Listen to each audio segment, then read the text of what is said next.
coisas sérias, coisas importantes que infelizmente muitos de nós cristãos temos ignorado, temos negligenciado.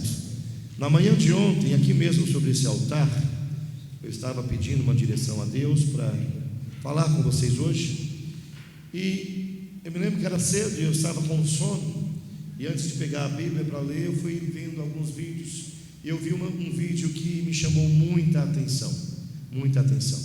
Nesse vídeo havia 3 jovens, 3 moças, 3 meninas, e claramente elas estavam numa festa, ou havia terminado a festa, eles amanheceram no novo dia, e havia uma mesa cheia de bebida alcoólica, cigarro, muita bebida, e essas 3 moças tinham uma TV grande na parede e estavam cantando naquele karaokê que muitos de nós conhecemos.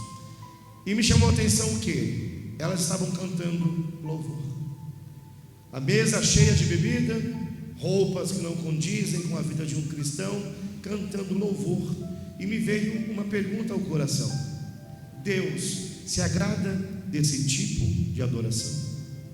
Deus se agrada de alguém que está trazendo coisas do mundo para dentro da igreja, ou tem vivido com um pé dentro da igreja e outro lá fora? Ah, pastor, mas elas estavam cantando louvor, mas estavam sob efeito de álcool, estavam com toda certeza fazendo algo que não agradava a Deus. E muitos de nós dentro da igreja hoje fazemos o mesmo. Nós estamos dentro da igreja, nós conhecemos a palavra, nós dizemos que somos fiéis a Deus, servos do Senhor, mas por muitas vezes as nossas ações não condizem com aquilo que Deus deseja, sobretudo de nós que já conhecemos a palavra. Melhor seria se não conhecêssemos a palavra. Deus perdoa o nosso tempo da ignorância, mas nós não somos mais ignorantes na fé. Não se esqueça disso, você não é mais ignorante na sua fé.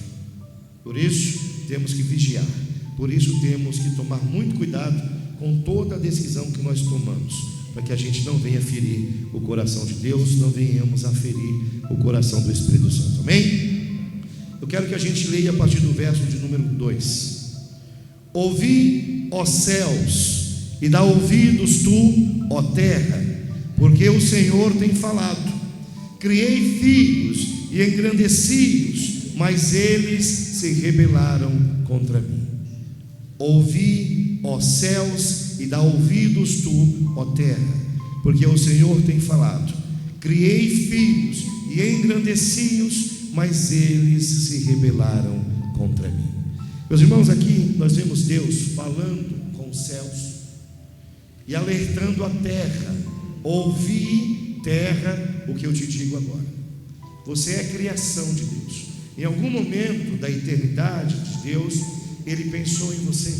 Em algum momento Deus imaginou você, desejou você, desenhou você e te trouxe à existência. E se nós olharmos para a nossa vida, Deus tem nos guardado, Deus tem nos abençoado, Deus tem nos mantido de pé, Deus tem engrandecido muitos de nós, engrandecidos num casamento sadio, saudável, amoroso, numa vida financeira abastada, numa condição de respeito. Deus tem engrandecido muitos de nós, mas Deus revela uma mágoa no seu coração. Os meus filhos, aqueles que eu criei, que engrandeci, agora se rebelaram contra mim. A gente sabe como Deus lida com a rebelião. Houve rebelião no céu, houve guerra no céu. Alguém se esqueceu do seu lugar de criatura, se colocou no lugar de criador, e a gente sabe qual foi o fim da história.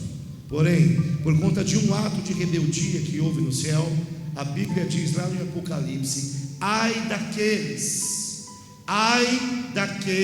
que estão na terra. Porque ai de nós que estamos aqui, porque aqui foi lançado o diabo, aqui foi lançado o inimigo das nossas almas, e a Bíblia diz que muito furioso ele está, muito furioso ele está. Ele sabe que o tempo dele está acabando, por isso ele tem investido tanto em desviar os teus caminhos, por isso ele tem insistido tanto em influenciar os teus pensamentos, por isso ele tem insistido tanto em tentar moldar as tuas ações e sobretudo as tuas decisões. Mas Deus está dizendo que o povo dele se rebelou contra ele. Rebeldia não é apenas um ato de guerra. Rebeldia não é apenas um ato de uma simples desobediência. Nós vivemos em rebeldia contra Deus todo santo dia. Minha esposa falava há pouco comigo, eu estava compartilhando com ela o sermão, parte do sermão, e ela disse algo que me chamou a atenção. O pecado não é apenas algo grandioso. O pecado não é apenas uma obra de assassinato. O pecado não é apenas o roubo. Quando nós negamos o sacrifício de Jesus, automaticamente nós estamos em pecado. Quando nós descartamos o sangue de Jesus, que foi derramado no madeiro por conta de mim, por conta de você, nós estamos nos rebelando contra a vontade de Deus. E eu te afirmo algo do fundo do meu coração: você não quer que Deus te veja como rebelde. Você não quer que Deus te veja como rebelde. A Bíblia diz que horrenda coisa é cair nas mãos de Deus. Se Deus começar a te enxergar como rebelde, Ele vai te tirar da presença dEle. E se você sair da presença de Deus, tudo aquilo que você acha que é ruim vai piorar cada vez mais. Sem Deus nós não podemos nada. Sem Deus nós não conseguimos nada. Podemos até conquistar uma coisa aqui e outra lá, mas não perdura, porque é a mão do Senhor quem tem nos sustentado, é a mão de Deus que tem mantido você de pé, é a mão de Deus que tem feito você ter força todo novo dia, para vencer as batalhas do teu dia a dia. Mas de uma coisa você precisa ter certeza: não queira que Deus te veja como rebelde. Filho rebelde por Deus é expulso da presença dele. Filho rebelde diante de Deus vai ser expulso da frente dele, da presença dele. Verso 4. No verso 3, Deus fala que até um boi conhece o seu dono, mas nós, filhos dele, não reconhecemos a ele. Mas no verso 4 há uma frase de lamentação de Deus. Há uma lamentação de Deus em relação à sua criação.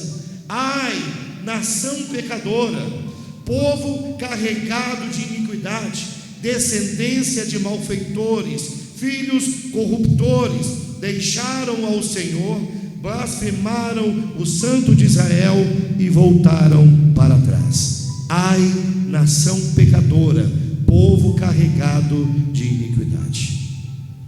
A iniquidade, gente, não é um simples pecado. Quando é que eu pratico a iniquidade? Quando o meu pecado não me incomoda mais, quando o meu pecado não me molesta mais, quando eu peco e não sinto mais sequer remorso. Eu sou incapaz de viver o arrependimento quando eu vivo uma vida de iniquidade. A iniquidade traz a condição da pessoa viver em pecado todo dia e não mais se importar com o julgamento de Deus. A pessoa não se preocupa com o julgamento dos homens, tampouco com o julgamento de Deus. E Deus fala: ai, nação pecadora cheia de iniquidade. Pastor, mas o profeta Isaías está lá no Velho Testamento. O que o profeta Isaías está dizendo não se aplicava àquele povo. Passarão séculos, mas a minha palavra não passará, de Jesus Cristo. Tudo o que nós temos na palavra de Deus tem que ser aplicado a cada um de nós. Você não quer as bênçãos de Deus? Você não quer as promessas de Deus? Você não pega aqueles versículos poderosos e toma posse? E por que não vamos tomar posse da repreensão? Por que nós não vamos tomar posse da direção que exige que eu venha sacrificar também a minha carne? Ai, nação pecadora, olha o olhar que Deus tem, e permitam a redundância, sobre o povo dele. Nós temos visto pessoas dentro da igreja. O pior de tudo são as pessoas que estão dentro da igreja, que na igreja são santos, na igreja são pessoas respeitáveis, mas quando põem o pé lá fora, se esquecem e voltam a praticar a iniquidade. Elas estavam cantando louvor, provavelmente alcoolizadas. Elas estavam cantando louvor, provavelmente depois de uma noite inteira de fornicação. Elas estavam cantando louvor, certamente depois de uma noite de prostituição. E há uma grande prostituta, a palavra diz em Apocalipse, há uma grande prostituta que tem levado o povo de Deus a se perder. Cuidado com as tuas ações, cuidado com as tuas decisões, porque quando nós vivemos dessa forma que Deus nos repreende agora, vem consequência, e a consequência não é pequena. Vamos ao verso de número 7. A vossa terra está assolada, as vossas cidades estão abrasadas pelo fogo, a vossa terra, os estranhos a devoram em vossa presença, e está como devastada numa subversão de estranhos. Consequência do pecado. Quando nós vivemos de forma pecaminosa, conscientemente, a consequência do pecado sempre virá. Ah, mas eu sou pastor, a consequência do pecado virá. Ah, mas eu sou bispo, a consequência do pecado virá. Ah, mas eu sou pastora, a consequência do pecado sempre virá. Tudo o que você semeia, tudo o que você planta, você vai colher. Não tem como eu plantar uma vida de pecado, a semente do pecado está sendo regada todo dia na minha vida e querer colher bênção de Deus. Não é possível, não é possível. Quando nós vivemos com rebeldia, como nós vivemos como uma nação pecadora, nós vamos colher este resultado. A matemática de Deus não falha. Se você planta maldição, você colhe maldição. Deus é justo, sim ou não? Sim ou não? E Deus vai agir de uma forma diferente da sua palavra? Não vai. Nós vemos na palavra de Deus, Deus dando vitória a quem não merece por conta da sua palavra. Se Deus diz que nós vamos ter a nossa terra assolada, as nossas cidades queimadas a fogo, os estranhos devorando tudo aquilo que é nosso diante de nós, e nada nós poderemos fazer, é porque essa palavra vai se cumprir. Pastor, mas eu queria ouvir que o senhor me dizer que eu vou conquistar. Vai. Eu queria ouvir você dizer, o Senhor dizer que eu vou prosperar. Vai. Deus quer te honrar, Deus quer te guardar, Deus quer te abençoar, Deus quer te prosperar. Deus tem planos maravilhosos sobre a sua vida. Mas se você continuar decidindo viver uma vida como uma vida de uma nação pecadora, se você não se separar para Deus, se você não se tornar santo igual separado, você não vai colher as bênçãos de Deus, você vai viver a maldição que Deus tem para te entregar. Há dois caminhos: da vida, da morte, da bênção, da maldição. É você quem escolhe. É você quem escolhe. Ah, mas Deus vai me condenar. Não é Deus que te condena, gente. Deus não condena ninguém. Deus, como nós cantamos há pouco, tem uma graça incalculável. Quem nos condena somos nós mesmos. É o aluno que não faz a prova, é o aluno que não faz as atividades, é o aluno que não entrega o trabalho, é o aluno que vai uma vez por mês à escola. Ah, e o professor me reprovou? Não, o professor não reprova, Deus não condena. São as nossas ações que vão determinar aquilo que nós vamos receber. E tem uma coisa muito séria, muito séria. Nós pecamos, e aí nós pedimos perdão. Aí nós pecamos de novo, aí novamente pedimos perdão. Aí continuamos a pecar e continuamos a pedir perdão. Pastor, mas eu não devo me arrepender? Deve. Eu não devo pedir perdão? Deve. Mas o grande problema é, nós temos pedido perdão sempre pelas mesmas coisas. Nós temos pedido perdão sempre pelos mesmos erros. Eu e minha esposa conhecemos um pastor que já faleceu, infelizmente. Ele dizia: onde eu errei, você não precisa errar. Onde eu errei, eu não preciso errar de novo. Aí a gente faz o mesmo erro, pede perdão para Deus. Aí faz de novo a mesma coisa, pede novamente perdão para Deus. Erra de novo na mesma situação e continua pedindo perdão para Deus. Pastor, Deus não é Deus de misericórdia? É. Mas olha o que Deus diz a partir do verso de número 11. Verso 11: de que me serve a mim a multidão dos vossos sacrifícios, diz diz o Senhor em interrogação. É Deus perguntando: do que adianta você me trazer tantos sacrifícios? Olha a sequência: já estou farto dos holocaustos de carneiros e da gordura de animais cevados. Nem me agrado de sangue de bezerros, nem de cordeiros, nem de bodes. Quando vindes para comparecer perante mim, quem requereu isso de vossas mãos, que viesseis a pisar nos meus atos? Olha este versículo de número 11: de que me serve? É Deus te perguntando: o que é que eu vou fazer com tanto sacrifício de perdão que você tem trazido aos meus atos? Do que me serve todo dia e novo dia você vir pedir perdão? Eu não suporto mais, diz a palavra de Deus. É Deus olhando para cada um de nós agora e dizendo: eu não aguento mais ouvir você pedir perdão pela mesma coisa. Eu estou farto de ouvir o teu pedido de perdão. Não são as minhas palavras, não são as minhas palavras, são as palavras de Deus. Eu vou ler uma vez mais: de que me serve a mim a multidão dos vossos sacrifícios, diz o Senhor.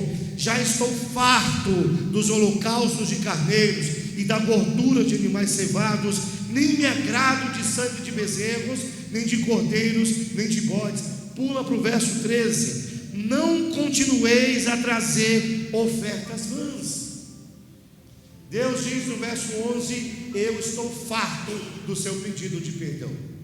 Eu estou farto, eu não suporto mais. E agora ele diz: não continueis a trazer ofertas vãs. O incenso é para mim abominação, e as luas novas, e os sábados, e a convocação das assembleias. Não posso suportar iniquidade, nem mesmo a reunião solene.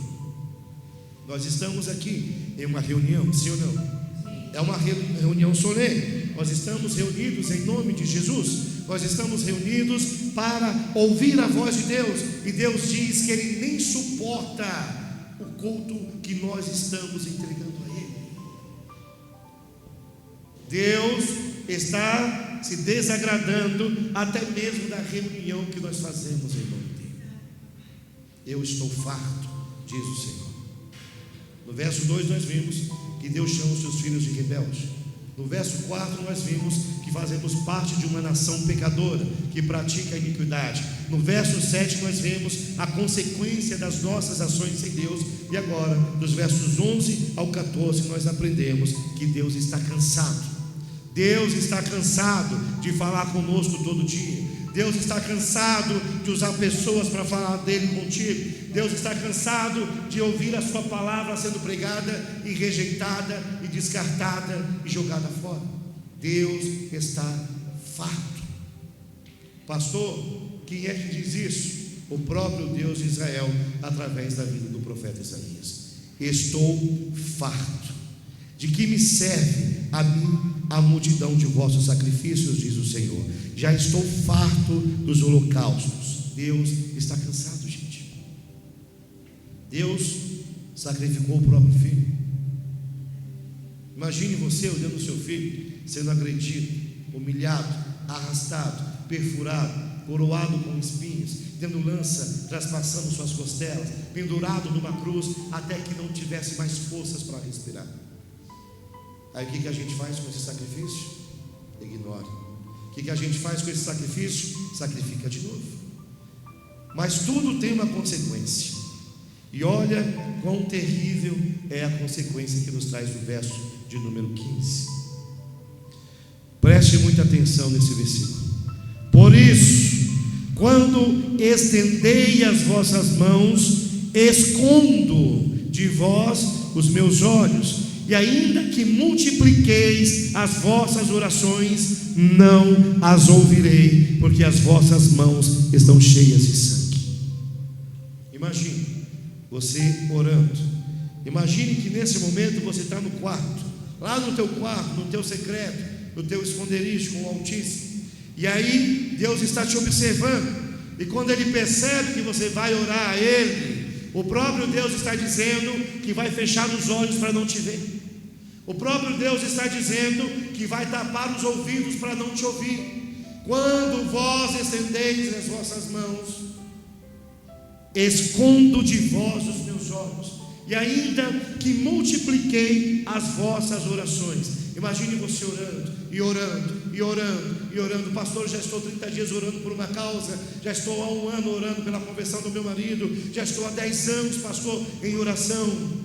Se estiver vivendo como nós vimos agora, Deus não está ouvindo a tua oração. É oração de tolo, é uma oração que não passa do teto, é uma oração que Deus não vê, é uma oração que Deus não ouve. Deixa a rebeldia de lado, deixa o pecado de lado, se entrega ao seu Deus, porque senão nem as tuas orações Deus vai ouvir. É triste isso, é triste. Deus saber que você tem fé nele, Deus saber que você conhece a Ele, e na hora que você orar, Deus vai te dizer: eu não vou ouvir a tua oração, porque as tuas mãos estão cheias de sangue. Suas mãos estão cheias de sangue. Pastor, o senhor só trouxe notícia ruim. Versos 16 e verso 17, Deus vai nos ensinar o que nós devemos fazer para que essas coisas não venham sobre nós, para que não nos sobrevenham todas essas coisas. Verso 16: lavai-vos, purificai-vos, tirai a maldade de vossos atos de diante dos meus olhos, cessai de fazer mal, aprendei a fazer bem, procurai o que é justo, ajudai o oprimido, fazei justiça ao órfão, tratai das casas da viúva. Há uma direção de Deus, há algo que Deus nos revela aqui, que devemos fazer para que nós não tenhamos essas maldições sobre a nossa vida. Louvai, lavai-vos, ou seja, vamos nos purificar dos nossos pecados. Está fazendo algo que não agrada a Deus? Pede força a Ele. Eu sei que é difícil, eu também tenho as minhas batalhas. Pastor Adriana também tem as batalhas dela, Pastor Jefferson também tem as suas batalhas. Para a gente também é difícil, para a gente também é difícil. Não pense que vez ou outra a gente vem pedir perdão para Deus, não. A gente vem, a gente também erra, a gente também falha, também estamos suscetíveis ao pecado, mas Deus está nos dizendo para lavarmos as nossas mãos do sangue que Ele tem visto. Qual é o sangue, pastor? O sangue do Cordeiro que nós temos carregado quando a gente vive uma vida de iniquidade. É o sangue de Jesus que está nas nossas mãos. Lave-se, purifique-se, faça o bem, entregue o seu caminho a Deus, rejeite o mal, rejeite o pecado, se afaste de práticas, se afaste de pessoas, se necessário for, para que você não tenha essa maldição sobre a sua vida. Olha o verso 15: por isso, quando estendeis as vossas mãos, escondo de vós os meus olhos, e ainda que multipliquei as vossas orações, não as ouvirei. Que triste é você pedir algo para o seu pai, e ele falar, te ignorar.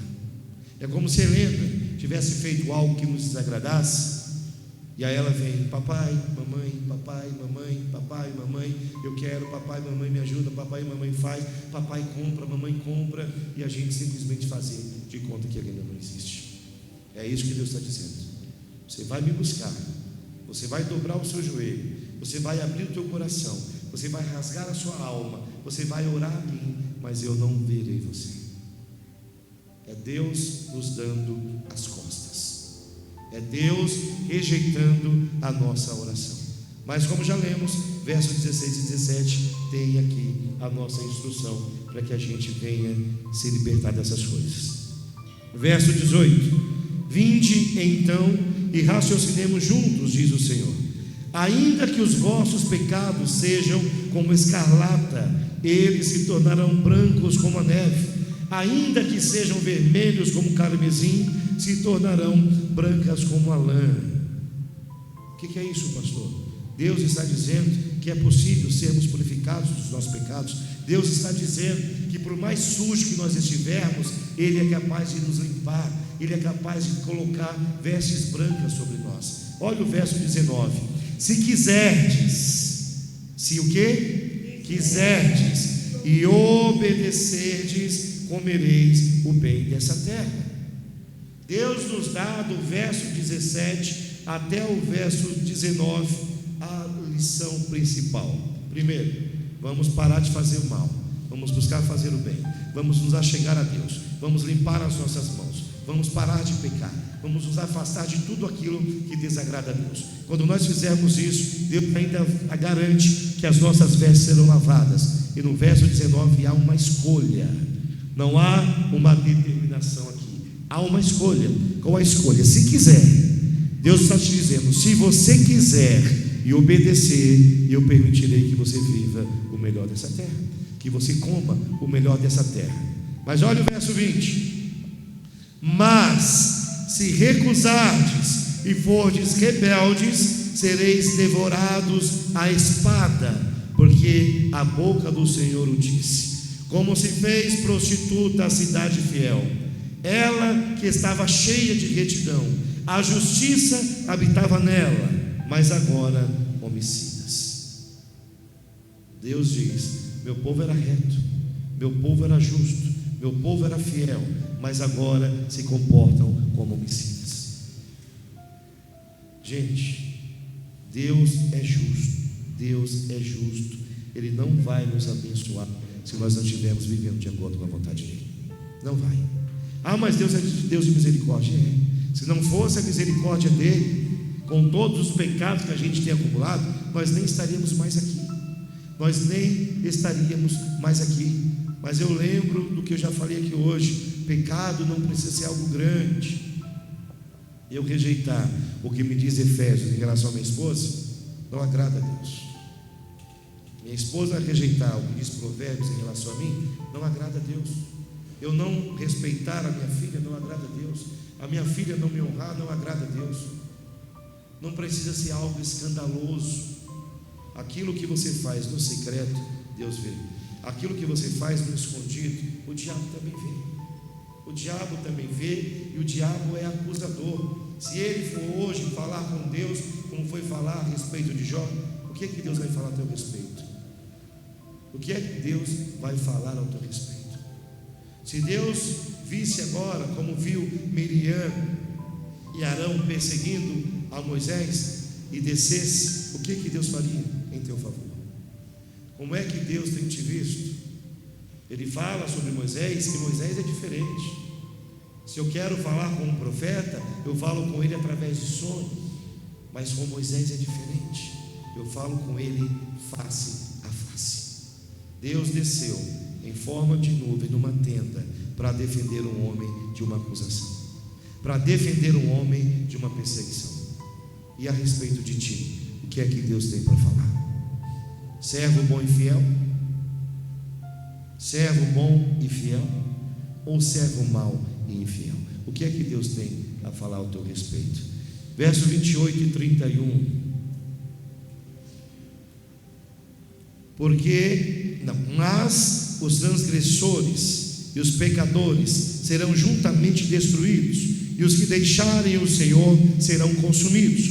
Porque vos envergonhastes pelos carvalhos que cobiçastes, e sereis confundidos pelos jardins que escolhestes. Porque sereis como carvalho ao qual caem folhas, e como o jardim que não tem água.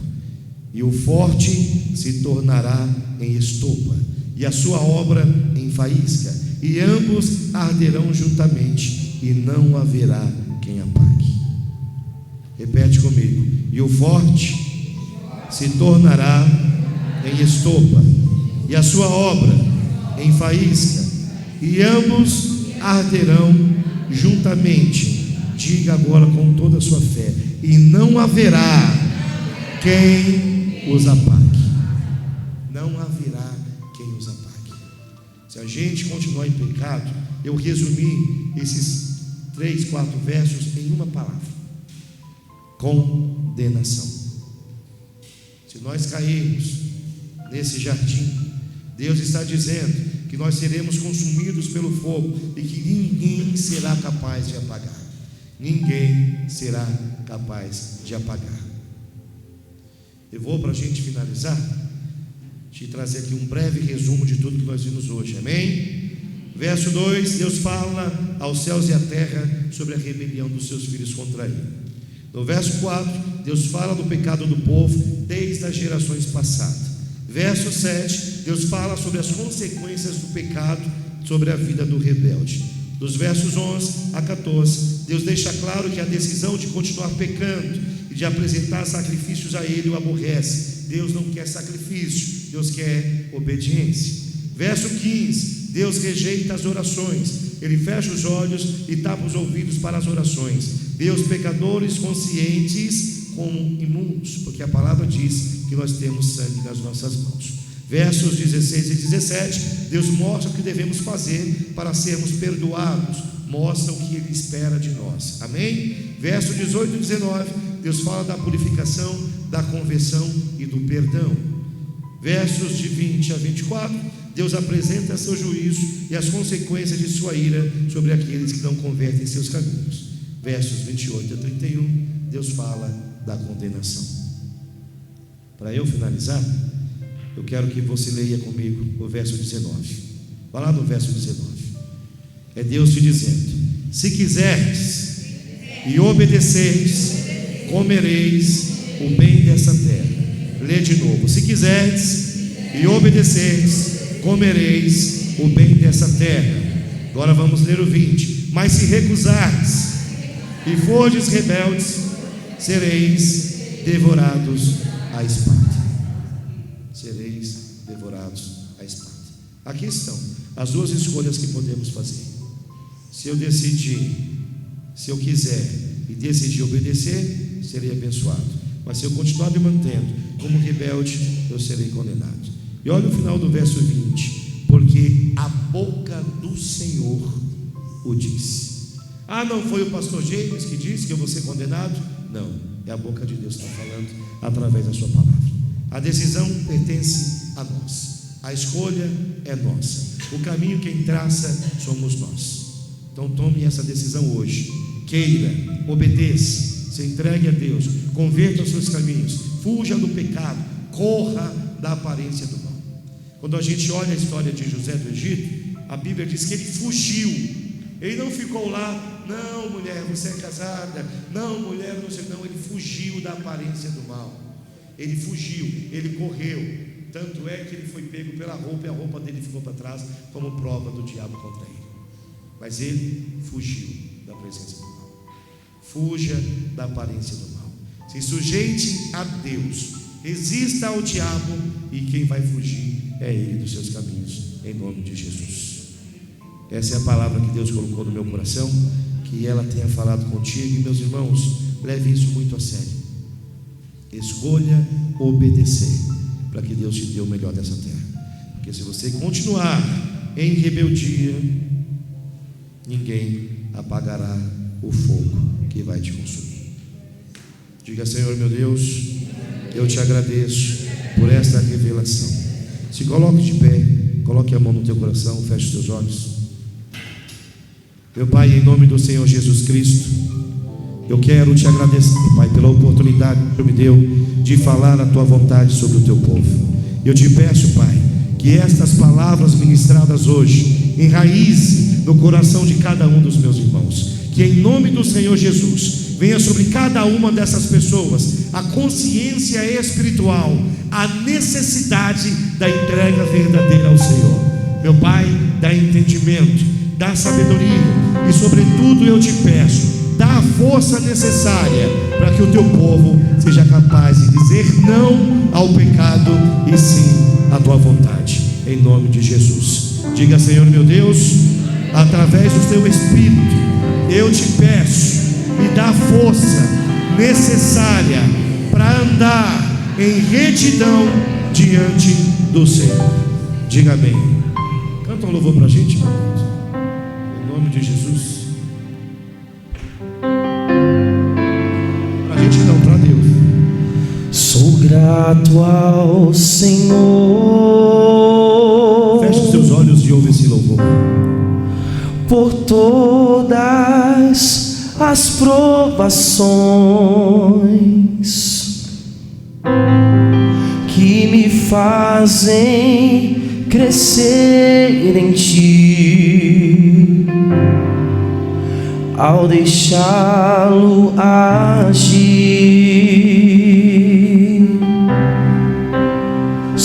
grato ao Senhor,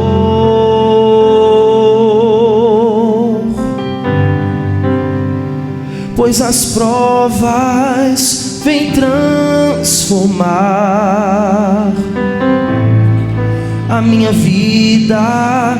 Paciência traz, aprendendo a amar,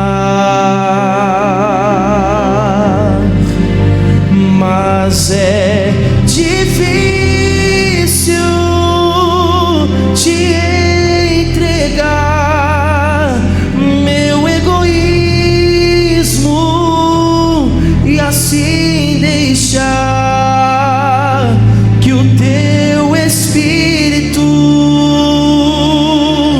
controle o que eu sou.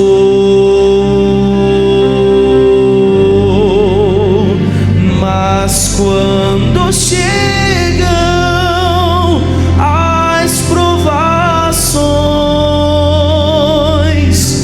eu logo quero agir, e a voz de Deus assim eu deixo de ouvir. Soberano Deus de Israel, Pai, nos dá força, nos dá, meu Pai, agora a força necessária para podermos olhar para o pecado e rejeitá-lo. Meu Pai, eu te peço, cala o sussurro de Satanás sobre as nossas vidas, Senhor. Que os nossos ouvidos agora sejam blindados de todo engano do inferno. Que os nossos olhos agora, meu Pai, sejam purificados para ver apenas o que é bom, para ver apenas o que vem do Senhor. Meu Pai, em nome do Senhor Jesus, derrama agora uma porção nova do Teu Espírito sobre cada um de nós, e que no nome santo e poderoso de Jesus, meu Pai, saiamos nesta manhã dessa reunião carregando o Teu Espírito dentro de nós, em nome de Jesus. Você crê, diga amém, diga graças a Deus e aplauda uma vez mais o nosso Senhor Jesus.